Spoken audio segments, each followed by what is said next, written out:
Quand vous investissez dans l'immobilier, il y a une chose qu'il faut savoir, ça s'appelle la rentabilité. Moi j'ai plein de clients, quand ils veulent acheter pour louer, pour faire de l'investissement immobilier, ils me demandent: Kevin, comment est-ce qu'on fait, comment est-ce qu'on calcule la rentabilité, qu'est-ce que c'est que la rentabilité, c'est quoi la rentabilité là-dessus? Ils ont que ce mot-là à la bouche et c'est normal parce que c'est la base de tout investissement locatif. Dans cette vidéo du coup, je vous explique ce que c'est que la rentabilité et comment on la calcule. C'est parti!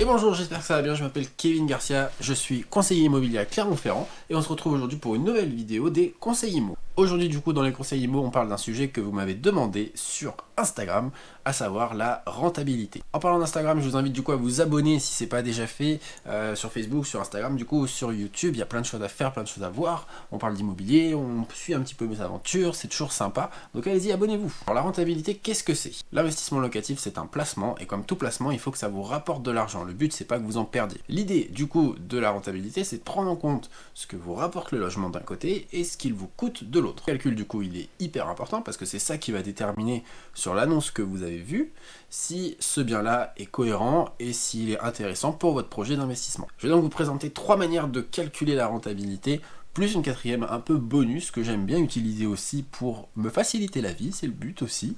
Mais du coup je vous présente ça tout de suite.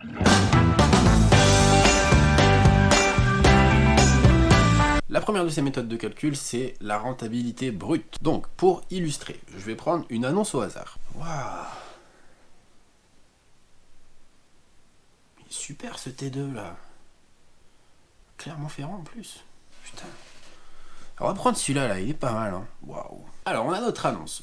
La première chose à faire, c'est de calculer et d'estimer le montant du loyer qu'on va pouvoir demander à nos locataires lorsqu'on mettra l'annonce en ligne. C'est une étape importante, puisque là, il va falloir estimer objectivement le montant qu'on va pouvoir demander à ces locataires. Si on part avec un loyer trop haut, bah du coup, le résultat va être faussé, donc il faut vraiment être objectif sur le loyer qu'on va demander. Pour ça, le mieux, c'est de regarder les prix qui se font dans le secteur. J'ai donc fait mes petites études, j'ai sélectionné une dizaine d'annonces qui étaient en location autour de l'appartement, et j'arrive du coup à un loyer au mètre carré à 14,56 €. Comment est-ce que je trouve ce loyer? C'est très simple, je prends la superficie de chaque appartement, je prends le loyer qui est demandé, et je divise du coup le loyer par la superficie, et je trouve du coup le loyer au mètre carré.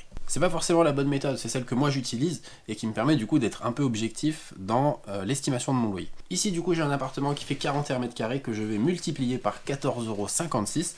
Je trouve donc un loyer demandé de 696,98 €. On a donc ce montant de loyer qu'on va maintenant multiplier par 12 pour arriver à trouver le revenu annuel que va générer la location de cet appartement. On a donc très exactement par rapport à notre estimation de loyer un revenu annuel qui est de 7 163,80 €. On a notre coût d'acquisition qui est de 109 000 €. On va y ajouter les frais de notaire qui représentent en général 8% du prix de vente. Sur une acquisition à 109 000, on a donc des frais de notaire qui sont à 8 720 €. On a donc pour l'acquisition des frais générés de 117 720 €.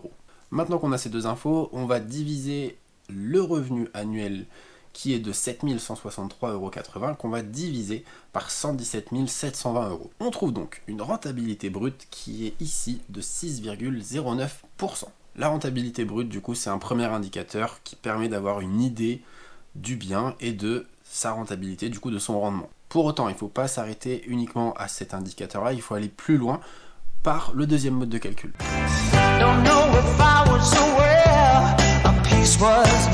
Le deuxième type de calcul de rentabilité, c'est la rentabilité nette. Cette fois, on va prendre en compte le bien, mais on va aussi prendre en compte son environnement, c'est-à-dire la taxe foncière, les charges qui vont être générées du fait que vous louiez le logement. On va donc mettre du coup sur la ligne du dessus le loyer annuel. On va enlever la taxe foncière qui est ici de 850 €. On va également enlever les charges non récupérables et on va également enlever l'assurance. On fait le calcul de tout ça et on le divise du coup par le coût d'acquisition, les frais de notaire, le montant des travaux et le coût de votre crédit sur la première année. Une fois qu'on a ce long calcul, on arrive du coup à trouver la rentabilité nette qui est ici de 4,81%.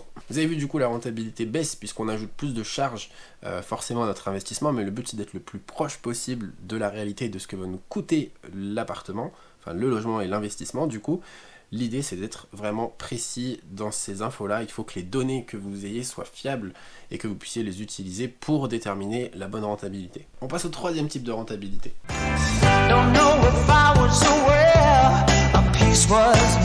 Le troisième type de rentabilité, c'est la rentabilité net-net. On va reprendre du coup le calcul de la rentabilité nette, mais on va également y ajouter toutes les données fiscales en fait de l'investissement. Les données fiscales, c'est quoi? C'est ce que vous allez pouvoir récupérer sur votre imposition du fait de votre investissement. Donc ça va être par exemple les travaux, les intérêts de l'emprunt. Ça peut être lorsque vous décidez d'investir dans des dispositifs de type Pinel. Ici, on ne peut pas faire de calcul générique, c'est beaucoup trop compliqué, c'est beaucoup trop propre à vous et à votre profil d'investisseur et surtout votre niveau d'imposition. Donc là-dessus, il faut vraiment se faire accompagner par quelqu'un qui est expert dans le domaine. Si vous voulez en savoir plus sur le Pinel, il y a une vidéo qui est juste là. Je vous présente du coup ma dernière méthode. Go!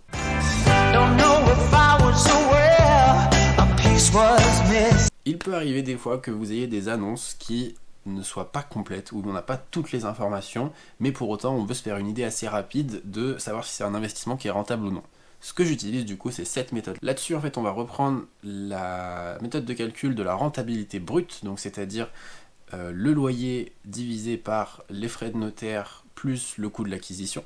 Sauf qu'au lieu de calculer un loyer annuel sur 12 mois, on va le calculer sur 9 mois. Pourquoi? Parce qu'on va estimer qu'il va y avoir 3 mois de loyer dans l'année qui vont servir à payer l'ensemble des charges liées à votre investissement sur l'année en cours. Si on reprend ici notre exemple, on a du coup un loyer annuel, donc le loyer multiplié par 9 qui sera de 5 372,85 €. On va diviser ça du coup sur 109 000 plus 8 720 € de frais de notaire. On arrive à une rentabilité via la méthode Larcher qui est de 4,56%. On se rapproche du coup des 4,81% de la rentabilité nette.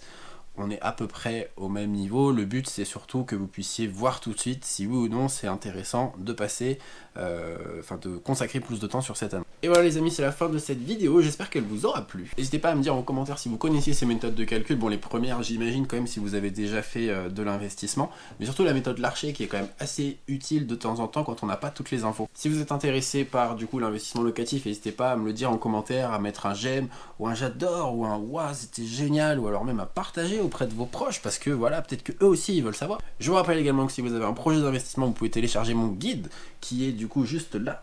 C'est un guide pour vous aider à investir. Le principe, c'est qu'il est plein d'astuces, plein de petites recommandations pour vous aider dans votre investissement immobilier. Ça reprend en fait les grandes lignes, les grandes règles de l'investissement pour vous aider du coup à réaliser votre projet. Je vous dis du coup à très bientôt. Salut!